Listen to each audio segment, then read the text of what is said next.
Seberapa besar Persib Bandung akan hat-trick juara musim ini?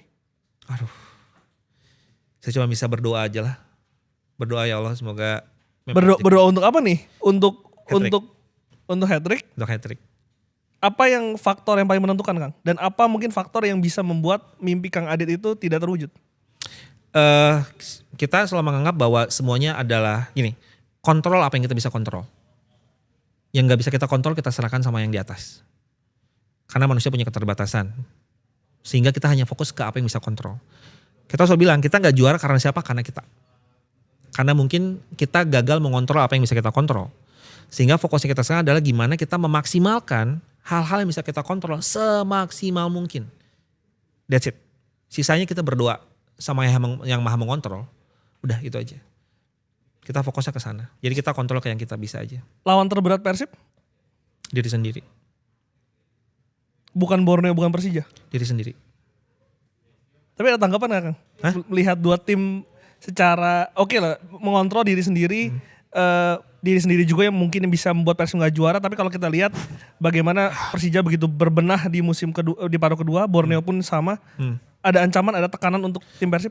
Gak, kalau gini, kalau dibilang ancaman bukan, kalau bilang apa ya, mungkin tantangan ya, tantangan pasti selalu ada dari klub-klub lain lah. Karena kan kita berkompetisi sama klub lain kan.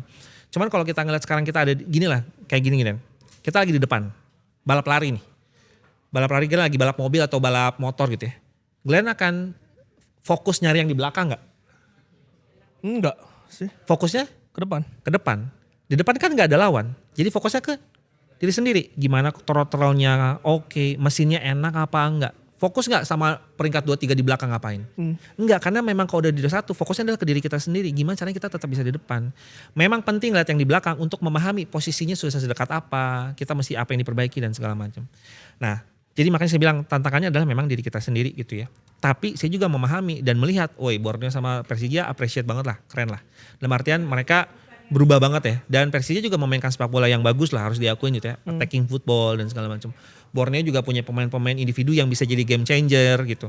Dan Borneo kalau diperhatikan beberapa match terakhir juga kan last minute juga ngasih impact dengan ada gol dan segala macam gitu kan.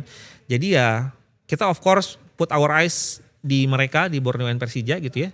Tapi juga ya kita fokus terhadap ke diri sendiri lah gitu. Apa yang kita mesti jaga. Kita jangan sampai kepleset misalnya. Kita fokus, kita gak boleh besar kepala, kita nggak boleh arogan, kita tetap mesti humble, kita mesti tahu bahwa perjalanan belum berakhir, masih jauh, masih ada berapa tuh, 9 match lagi, ya kan yang masih harus dikejar. Jadi jangan sampai arogan, jangan sampai besar kepala, kita belum selesai pertandingan, tetap humble, tetap fokus berdoa terus, sambil kita juga ngeliat tim yang lain gitu.